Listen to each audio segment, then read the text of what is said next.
नमस्कार। जी न्यूज के सभी दर्शक जो डिजिटली हमारे साथ जुड़ रहे हैं, मैं हूं अदिति अवस्थी और अब से कुछ मिनटों पहले ही अपने शो बॉलीवुड ब्रेकिंग 2020 में हम लगातार जिस तरीके से सुशांत केस से जुड़े हर अपडेट को दे रहे हैं, वही अपडेट्स आपको यहां डिजिटली देने के लिए मैं आपके साथ जुड़ी हूं, क्योंकि ये एक ऐसा केस बन गया है जिसे देश की सबसे बड़ी जांच एजेंसी सीबीआई भी मान रही है कि ये एक बहुत बड़ी मिस्ट्री है और सीबीआई ने जो अपनी जांच का दायरा है उसे काफी बढ़ा दिया है। सीबीआई इस पूरी स्टोरी में आई उससे पहले ईडी मनी लॉन्ड्रिंग और जो फाइनेंशियल एस्पेक्ट्स है उन्हें लेकर सुशांत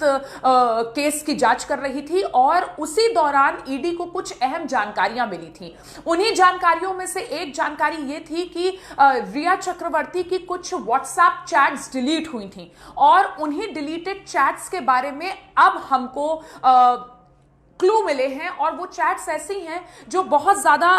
चौंकाने वाली हैं। उन चैट्स को देखने के बाद आपको भी एक बार के लिए लगेगा कि वाकई रिया का रोल सुशांत की जिंदगी में जो रहा है वो संदेहास्पद ही है और इसकी ही जांच अब सीबीआई को करनी है। जो चैट्स हमारे पास आई उनकी रिया चक्रवर्ती की डिलीटेड चैट्स, उन सबके स्क्रीनशॉट्स मैंने यहां पर रखे हुए हैं क्योंकि हम बिना किसी भी सबूत के जी न्यूज पर अपने दर्शकों को कोई भी खबर नहीं दिखाते हैं। तो ये जो डिलीटेड चैट्स के स्क्रीनशॉट्स मेरे कलीग ने मुझे मुंबई से भेजे, उनमें जो जानकारी मिली उनमें था कि in case we speak about hard drugs, I haven't done too many,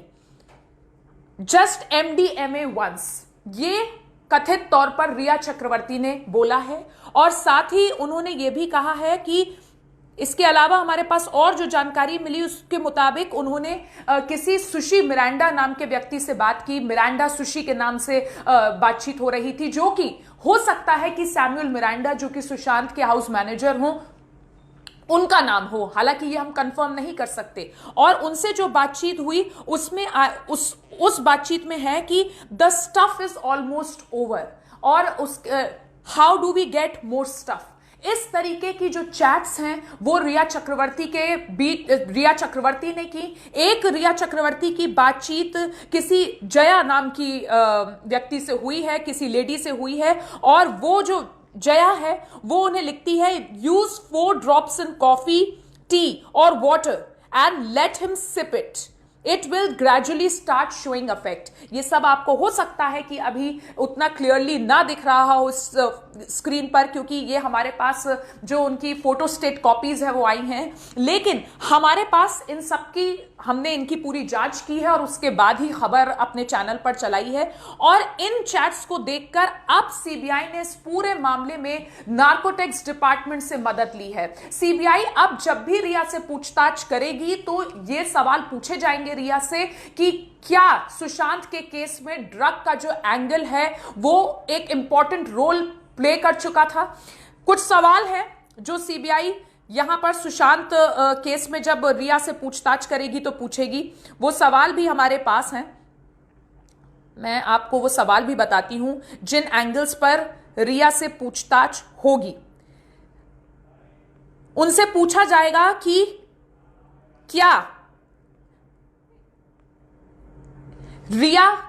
drugs लेती थी, सप्लाई लेती थी ड्रग्स की, अगर लेती थी तो किससे लेती थी, ड्रग्स का सेवन कितने दिनों से हो रहा था, इसका सेवन रोजाना होता था या सिर्फ पार्टियों में, ड्रग्स लेने में कौन कौन से लोग शामिल थे, ड्रग्स की खेप क्या इनकी ही थी या कोई स्टाफ मुहैया कराता था या बाहर से कोई व्यक्ति मुहैया कराता था, ड्रग्स लेने के बाद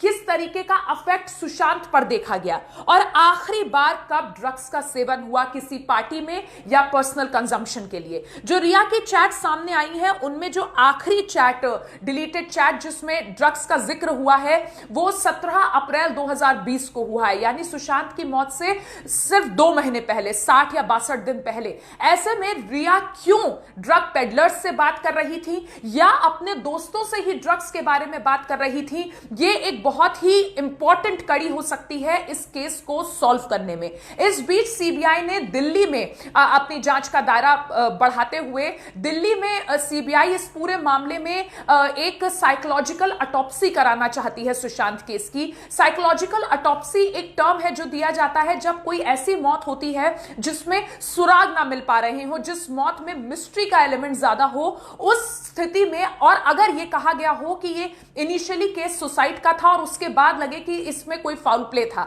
जैसा केस कभी सुनंदा पुष्कर का रहा, या दिल्ली में जो एक बुराड़ी का केस हुआ था जिसमें एक पूरा परिवार खत्म हो गया था। इन दोनों केसेस में साइकोलॉजिकल ऑटोप्सी की गई थी। साइकोलॉजिकल ऑटोप्सी में जिस व्यक्ति ने आत्महत्या की है उसकी पिछले कुछ वक्त की मेंटल स्थिति कैसी थी, इसके बारे में पता लगाया जाता है। अगर उसने कोई नोट छोड़ा है तो उसके जरिए, उसके सोशल मीडिया पोस्ट के जरिए, उसके करीबियों से बात करके। तो सुशांत के मामले में भी सीबीआई साइकोलॉजिकल ऑटोप्सी करा के ये जानना चाहती है कि एक शख्स जो इतना ब्राइट था, एक शख्स जिसके दिमाग के बारे में कहा जाता है कि he had the sharpest brain, क्या उसका दिमाग ही किसी लेवल पर उसका दोस्त बनने की बजाय दुश्मन बन गया था? यह एक बहुत बड़ा सवाल है जिसका जवाब सीबीआई को साइकोलॉजिकल ऑटोप्सी के द्वारा मिलेगा। साथ ही साथ जैसा कि कल भी जब मैं आपसे कनेक्ट हुई थी फेसबुक लाइव के जरिए, तो हमने बात की थी संदीप सिंह की, जो सुशांत के दोस्त हैं। उन संदीप सिंह से भी बहुत जल्द पूछताछ कर सकती है सीबीआई, क्योंकि संदीप सिंह के जो कॉल रिकॉर्ड्स हैं उनमें भी बहुत चौंकाने वाली बातें सामने आई हैं। संदीप सिंह ने 14 जून को जिस एम्बुलेंस में सुशांत के पार्थिव शरीर को ले जाया गया, उस एम्बुलेंस ड्राइवर से बात की। 14 जून को बात हुई, उसको शायद संदीप फिर भी प्रूव कर दें कि क्योंकि वो सारे अरेंजमेंट्स देख रहे थे और इस सिलसिले में उनकी एम्बुलेंस ड्राइवर से बात हुई। लेकिन सुशांत की मौत के 2 दिन बाद 16 तारीख को भी संदीप की एम्बुलेंस ड्राइवर से बात हुई है। संदीप की इस एम्बुलेंस ड्राइवर से मौत के 2 दिन बाद क्यों बात हुई, इस बारे में भी सीबीआई उनसे पूछताछ कर सकती है। इस बीच जो सुशांत के एक फैमिली फ्रेंड है नीलोत्पल मृणाल, उनका कहना है कि बहुत मुमकिन है कि संदीप देश से बाहर चले गए हों या वो देश से बाहर जाने की कोशिश कर रहे हों, क्योंकि पिछले कुछ दिनों से वो अनट्रेसेबल है। नीलोत्पल मृणाल ने यह भी बताया कि उनको ये जानकारी मिली है कि संदीप लंदन जा सकते हैं और इस केस से बचने की कोशिश कर सकते हैं। लेकिन सीबीआई जिस तरीके से इस पूरे केस को फुल प्रूफ बनाने में लगी है, एक एकदम वाटर टाइट केस बनाने की कोशिश में लगी है, ऐसा मुमकिन नहीं है कि संदीप जो है वो सीबीआई के सवालों से बच पाए। लेकिन 2 इंपॉर्टेंट एंगल्स जो पिछले 2 दिनों में, इनफैक्ट या पिछले 24 घंटे में इस केस में आए हैं, उनमें से एक है रिया का ड्रग एंगल और दूसरा है संदीप के कॉल रिकॉर्ड्स। इसके साथ ही राज्यसभा सांसद सुब्रमण्यम स्वामी ने, जो शुरू से इस केस में सीबीआई जांच की मांग कर रहे थे, उन्होंने सोशल मीडिया के जरिए कुछ सवाल उठाए हैं। उन्होंने कहा कि जो सुशांत की बॉडी है उसकी ऑटोप्सी करने में देरी की गई, डिले किया गया, ताकि उनके स्टमक में, उनके पेट में जो भी कोई ऐसे सब्सटेंस रहे हों जो कि संदेहास्पद हो, वो वॉश आउट हो जाए।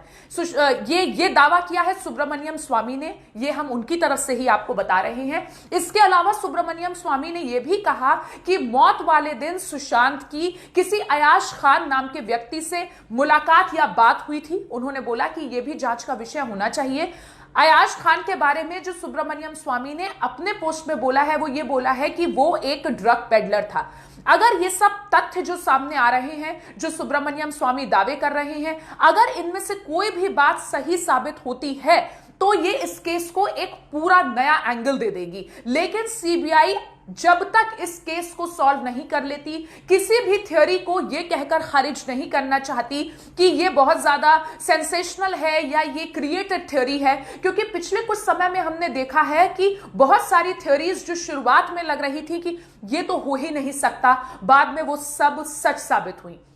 अगर हम संदीप ही की बात करें तो हमने जी न्यूज पर ही यह सवाल उठाया था कि संदीप, जो कि सुशांत के इतना अच्छा दोस्त होने का दावा करते हैं, क्या उनका भी जो पूरा रोल है इस मामले में वो मिस्टीरियस रहा है? और धीरे धीरे वही बात सामने आई। जब कॉल रिकॉर्ड सामने आए तो आपको यह भी बताना जरूरी है कि सुशांत के कॉल रिकॉर्ड्स में एक और कॉल जो कि बहुत ज्यादा सीबीआई के अब रडार पर आ सकता है, वो था सूरज पंचोली की मां जरीना को किया गया कॉल, जो उन्होंने दिशा साल्यान की मौत के बाद उन्होंने बात की। किस तरीके से जो है वो संदीप इस केस से कनेक्टेड हैं, क्या संदीप ने अपनी बातों में, अपने बयानों में फर्क रखा है, ऐसा क्यों है कि संदीप पर भी परिवार को शक है और परिवार ने यह साफ किया है कि वो संदीप को नहीं जानता था। संदीप ने खुद ही को ऐसे प्रोजेक्ट कर दिया कि वो सुशांत के बहुत अच्छे दोस्त थे। इन सब बातों की वजह से अब संदीप भी शक के घेरे में है और जो प्राइम सस्पेक्ट है परिवार की तरफ से वो रिया चक्रवर्ती ही हैं। और रिया चक्रवर्ती से जुड़ी जो एक के बाद एक बातें सामने आ रही हैं, उन्हें देखकर यह लगता है कि परिवार का जो शक है वो कहीं ना कहीं किसी लेवल पर, किसी फैक्ट पर बेस्ड है। हालांकि रिया के वकील सतीश मान शिंदे ने ये अपने क्लाइंट की तरफ से सफाई दी है कि रिया ने कभी भी ड्रग्स का सेवन नहीं किया और वो किसी भी तरीके की जांच करवा सकती हैं अपनी बॉडी की। लेकिन रिया के वकील कुछ भी कहे, सीबीआई के रडार पर रिया हैं और रिया ने खुद ड्रग्स का सेवन किया या नहीं, इससे ज्यादा महत्वपूर्ण और इंपॉर्टेंट बात जो है वो ये है कि क्या रिया ने सुशांत को ड्रग्स का सेवन करवाया, क्या रिया की वजह से सुशांत आखिरी वक्त में मानसिक तौर पर बीमार हुए, क्या रिया का कोई ऐसा रोल है जो कि उनको कहीं ना कहीं सुशांत की मौत का गुनहगार बनाता है। और इनके जवाब जिस तरीके से CBI Presenting B News app available on Google Play and App Store. Download it now.